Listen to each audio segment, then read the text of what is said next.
Assalamualaikum warahmatullahi wabarakatuh dan salam sejahtera. Kepada yang di luar tu masih banyak tempat kosong di tengah ni, jadi sila masuk ke depan. Saya mengucapkan banyak terima kasih kepada tuan-tuan dan puan-puan yang hadir pada setiap perhimpunan kita pada setiap bulan, kerana saya fikir ini satu perkara yang menjadi trademark kepada UTM sekarang ini. Untuk makluman tuan-tuan, sejak akhir-akhir ini ramai Naib Chancellor baru Universiti Awam di Malaysia, dan kebanyakan Naib Chancellor baru itu bertanya saya beberapa perkara, sebab saya sekarang ni Naib Chancellor yang ketiga paling senior kat Malaysia. Ya. Yang pertama ialah Datuk Kamarudin, Universiti Malaysia Perlis. Yang kedua Tan Sri Sharifah. Yang ketiga saya. Yang lain tu semua junior saya. Jadi nampak I'm very senior. So macam-macam lah nasihat. Dan kebanyakan mereka tu 15 tahun lebih tua daripada saya. Dan tanya saya satu persoalan yang sangat penting, ditanya macam mana nak buat perhimpunan bulanan setiap bulan. Itu soalan yang ditanya. Ya, tuan-tuan gelak-gelak datang sini. Tapi universiti lain fikir macam mana nak datang ni. Nak kumpulkan beribu orang setiap bulan dan dengar. Ya. Ustaz yang selalu syarah dengar 45 minit dan sebagainya. Jadi saya perkara yang saya fikir tuan-tuan kena kekalkan lah. Sekurang-kurangnya kalau tuan-tuan tak dengar saya bercakap pun, tuan-tuan nampak-nampak macam mendengar apa yang saya cakap. Sekurang-kurang hadir bersama dalam majlis ni. Jadi pada hari ini saya akan memberi taklimat tentang tagline baru universiti, iaitu Innovative, Entrepreneurial and Global. Ada 3 perkara saya nak sebut kat sini. Pertama, cara kita tulis macam ni ya. Bukan cara nak tulis tu cara, sebab kita nak ada brand kita. Jadi cara kita nak tulis macam tu. Inovatif dengan huruf I. Orang tanya kenapa? Datuk tak belajar ke dulu? Kalau perkataan di depan mesti capital letter, huruf besar. Itu tuan-tuan belajar kat sekolah. Tapi kalau branding ni dia tak kira. Dia ada satu benda yang lain. Yang kedua, selepas daripada itu ada titik besar warna merun. Dan kita tak gunakan istilah bahasa Melayu untuk entrepreneurial. Bahasa Melayu untuk inovatif kita boleh gunakan inovatif, entrepreneurial dan global. Kita tak tukar keusahawanan. Jadi kalau keusahawanan tu disebut sebagai satu istilah dalam bahasa Melayu, seolah-olah kita ni macam agensi yang menguruskan maju ternak, perikanan, orang nak dapat subsidi datang. Itu interpretasi orang. Sebab itulah saya dan dah bincang dengan ramai orang yang very forceful on this. Khususnya kalangan TNC kita kekalkan supaya mudah. Jangan bahasa Melayu lain, bahasa Inggeris lain. Cuma spelling untuk inovatif ni saja berbeza. Jadi telah ada perkeliling yang dikeluarkan oleh pendaftar tentang cara penulisan ini. Sebab ini sangat penting ya. Kalau tuan-tuan tengok cara penulisan sesebuah tagline yang berjenama itu biasanya dikekalkan dengan cara penulisan sedemikian untuk membolehkan kita wujudkan satu kelainan dengan yang lain. Jadi pada hari ini saya akan bicarakan sedikit tentang tagline kita ni. Sebelum tu, ada beberapa perkara yang saya nak maklumkan kepada tuan-tuan. Saya mengucapkan terima kasih kepada semua staf akademik dan staf bukan akademik yang telah menjayakan semester pertama kita pada sesi 2011-2012 tersebut. Satu tepukan gemuruh.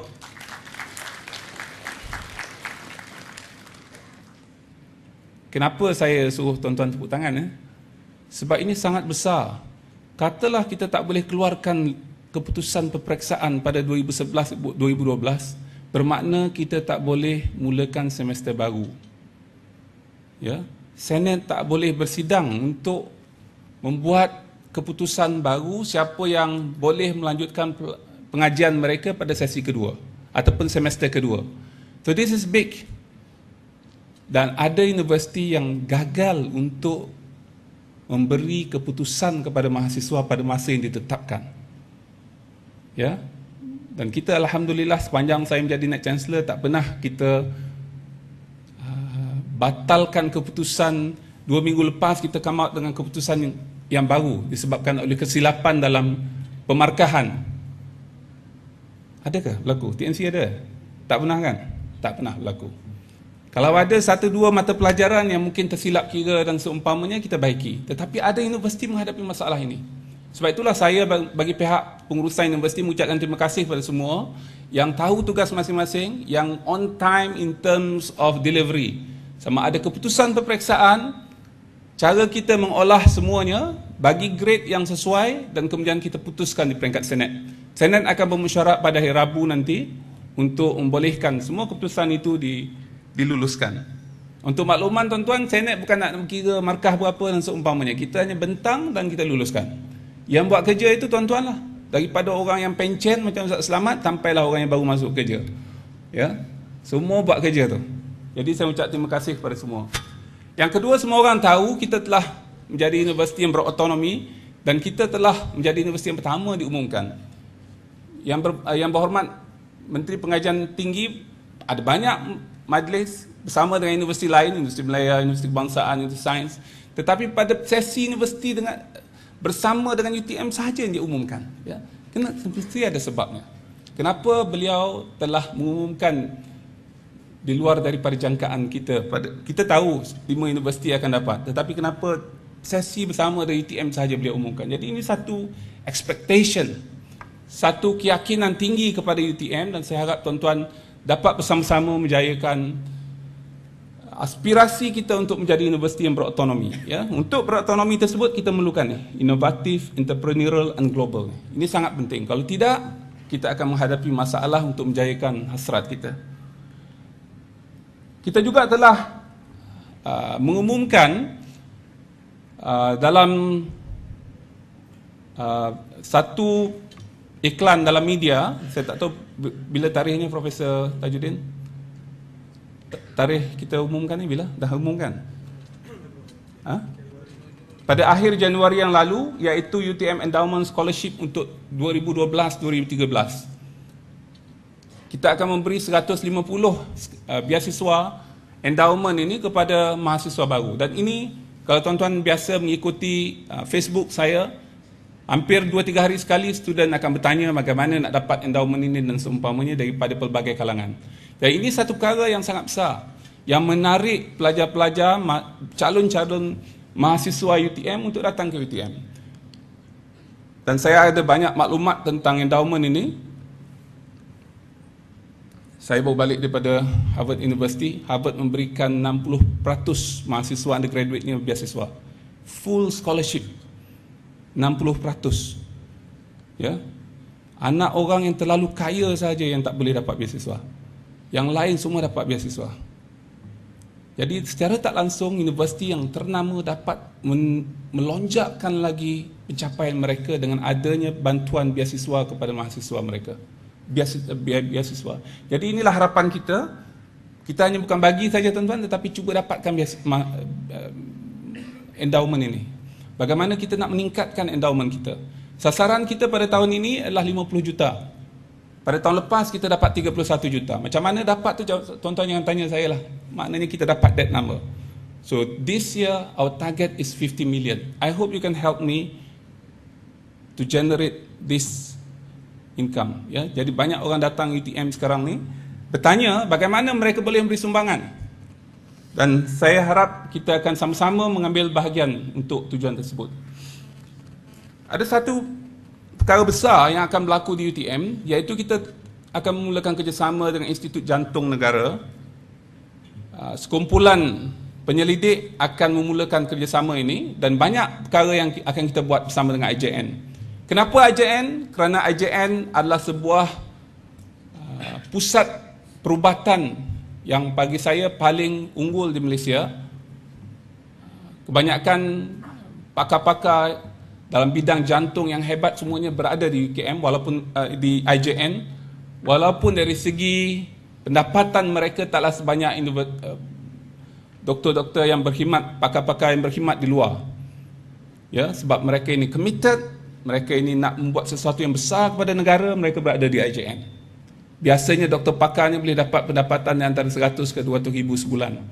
Tetapi mereka yang duduk kat IJN ni lebih kurang gaji saya je lah kot. Ya. Sebab mereka committed. So we are working with these committed people. Apa yang kita nak buat? Kita akan tempatkan 10 orang PhD student di IJN dalam bidang pelbagai, drug delivery, artificial heart, scanning dan seumpamanya. Kenapa kita nak tempatkan 10 orang? Sebab IJN tak ada penyelidik. Dia tak ada pegawai penyelidik macam kita ni. Dia tak ada PhD student. So what we are going to work with them is to attach 10 of our PhD students at IJN. Dan mereka adalah doktor yang buat semua perkara, mereka lah doktor pakar, mereka lah yang buat bedah, mereka lah yang buat research, mereka yang buat publication, mereka buat semua benda. So they need help from us. We are very lucky sebab kita ada kepakaran ini, kita ada Professor Jasmi and team, dan Pro Chancellor kita bekas CEO IJN. Ya, dan IJN adalah antara hospital yang paling dekat dengan UTM KL. Sebab itulah kawan-kawan kita di KL, di UTM International Campus di Kuala Lumpur, kita akan berjiran dan kita pastikan yang jiran-jiran kita ini terasa kehadiran kita. Sebab itulah kalau tuan-tuan baca buku ucapan saya untuk awal tahun ini, saya sebutkan tentang kita nak raise the profile of UTM International Campus. Sekurang-kurangnya Felda, IJN, bernama yang duduk sekeliling itu mesti tahu yang kehadiran UTM berada di situ. Dan kita rasakan manfaatnya. Jadi kita buat kerjasama, jangan orang jauh-jauh. Jangan nak buat dengan orang Kajang, orang Kelang, orang Kota Kinabalu, nak pergi pun susah tuan-tuan. Ini jiran-jiran kita. Mesyuarat kita ialah di kedai mamak belakang tu, ataupun lunch bersama dan seumpamanya. Ya, jadi ini lebih mudah. Dan saya cukup terharu kerana apabila perjumpaan di UTM KL baru-baru lalu, Tan Sri Dr. Robaayah Zambahari, CEO IJN, katakan ini pertama kali saya datang UTM. Jaraknya berapa? 1 kilometer. Ya, kalau kita menjadi institusi yang menjadi rujukan, orang datang, tak kira jauh dan seumpamanya.